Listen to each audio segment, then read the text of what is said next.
Hello, this is Adam with DreamMade Productions. This video is made possible by the very kind donations of viewers like you. Thank you.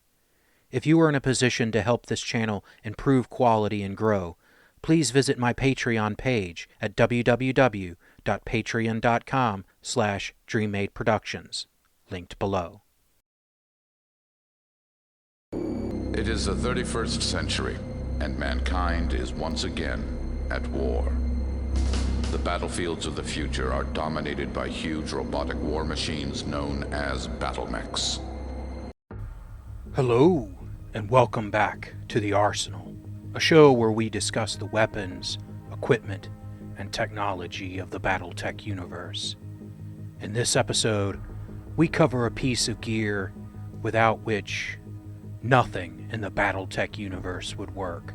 Well, perhaps nothing is too extreme, but certainly none of the technology people generally think of when BattleTech is mentioned. From the almost omnipresent battlemech, the aerotech aircraft that fly overhead, the dropships that deliver them to the battlefield, to the massive jump ships and warships sailing the void. If it uses fusion power, it has heatsinks. Heatsinks, in one way or another, have been around for as long as something needed to be kept cool. From the simple radiant heatsink found in modern real-life electronics, to the one-ton self-contained cooling plants used in battlemech heatsinks, have a singular purpose: keeping equipment from overheating and thereby running properly. There are a wide variety of heatsinks in the BattleTech universe, more than most people can imagine. For now, we're going to limit ourselves to the most well-known and best understood heatsinks. To get things started is the simple single heatsink.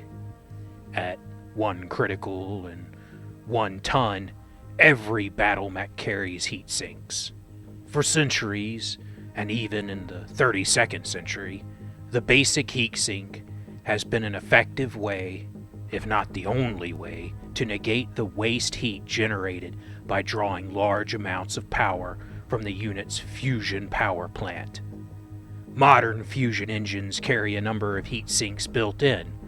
These engine-mounted heatsinks can work in the traditional way or in a different way. These regenerative heatsinks, and indeed the fusion engines themselves, are a topic for another day. If you have a central air unit or heat pump in your home, more or less you have a BattleTech single heatsink. The principle is the same. Heat is transferred from one location to another through the use of tubing, a radiator, a heat load-bearing liquid, and a compressor. In the BattleTech universe, the first heatsinks began to appear on the battlefields in 2022 due to the Western Alliance's increasing use of energy-based weapon systems. While things have changed in the passing of 1100 years, any real-world HVAC professional would have at least some understanding of a battlemech single heatsink. I don't want to go into how real-world heat pumps work. There are those out there far better suited. I will, however, give you a very, very simplified version. Basically, heat is energy, and per the first law of thermodynamics, it cannot be destroyed. Therefore, the heat energy must be moved. What we refer to as cold is, in reality, the absence of heat energy. A heat pump uses a liquid to absorb the heat energy from one location and move that heat energy to another location. In the simplest of systems, the cool liquid flows through the hot area, absorbing the heat energy, then flows out to an area that the heat is then deposited, normally through the use of a radiator. Now reduced in heat energy, flows back into the hot area, and the process continues. This is the most basic way a heat pump works. For better effect, Real-life heat pumps use fans, compressors, and coolants like Freon. This takes advantage of the energy requirements of liquids transforming into gases and vice versa. A heat sink on a battle mech functions in much the same way. The heat is absorbed and transferred by tubes to a radiator of some kind, either on the exterior or near the exterior of a mech. This is why most heat sinks operate better when submerged in water. The water serves to cool the radiator faster and more completely than just airflow. It's also why heat sinks function less effectively in extremely hot conditions. This moving of heat is one thing that makes creating a stealthy battle mech something of a problem. Aside from the innate difficulties of hiding a 30-foot, multiple-ton walking murder machine, the thing's skin, for lack of a better term, is constantly dumping heat into its surroundings. Any heat-sensing device would let someone know that there is something really big and really hot out there. What liquid is used in heat sinks and what material the tubing and radiators use varies from manufacturer to manufacturer. In BattleTech, the differences are cosmetic and do not affect the rules. Mostly, the differences would have to do with cost, longevity, ease of replaceability, and maintenance, none of which the BattleTech rules really get into. For most purposes, all single heat sinks function more or less the same, and for many centuries it worked. Then, one day, the scientists of the Star League made a breakthrough discovery that would change everything. Their research into crystalline polymer provided an alternative. Radiators using crystalline polymer were stronger and lighter, but less thermally conductive. This inefficiency could easily be overcome in making the radiator larger. So was born the Star League Double Heatsink, weighing the same as a standard heatsink, but able to displace twice as much heat, with the drawback of being 3 times as large, mostly because of the vastly larger radiator. In the closing days of the Star League, these double heatsinks were quickly becoming the new standard, slowly replacing the older single heatsinks. But then, one madman, and 3 universe-shattering wars later, the secret to crystalline polymer manufacturing was all but gone. Then so double heatsinks would vanish for the next 300-odd years. Mechs would depend on the more easily produced and better understood single heatsink.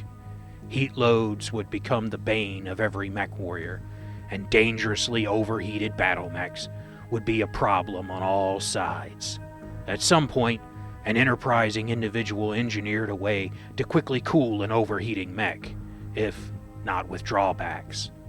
The coolant truck, around in some ways for centuries, were pressed into service. Outfitted with tubes, they could now hook themselves directly into a mech's cooling system, pumping the system with huge amounts of coolant rather than relying on the radiators. In some ways, granting the mech almost unlimited heat dispersion, but robbing it of its greatest asset, mobility.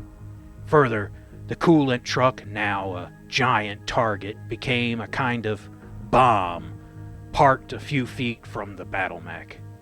Only the most brave or most foolish of mech warriors would use this tactic in an actual battle.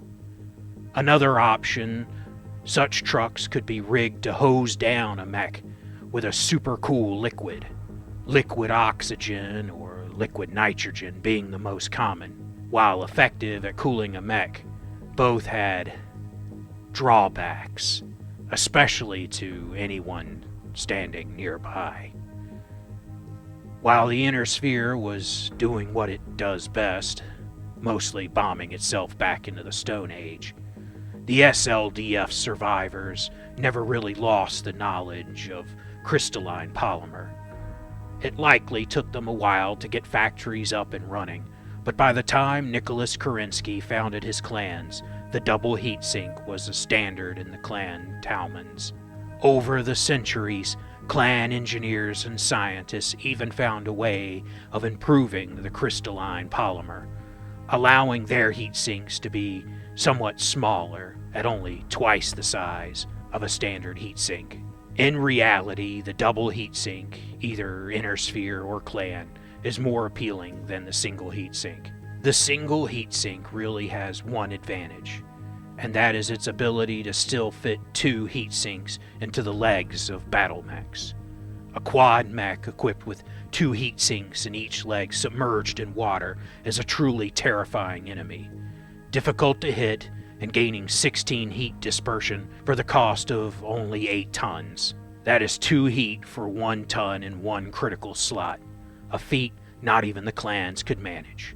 Still, the clan scientists, as impressive as they are not the only men of science in the universe. The brilliance of the human mind can never be underestimated, and many, many, many more attempts would be made at allowing battle mechs to make full use out of the man-made stars at their core. Some attempts were more successful than others, but legend tells there was one heatsink that achieved the magical 2 heat for 1 ton and 1 critical. A true double-strength heatsink. It is a story of hope and loss, a story of creation and destruction, a story for another time.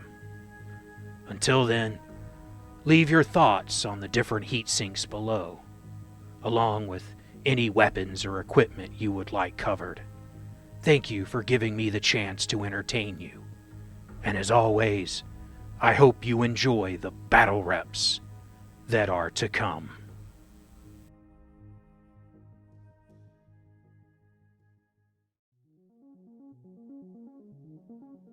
Hello, this is Adam with DreamMade Productions. Thank you for watching my content. It really means a lot that you have given me the chance to entertain you.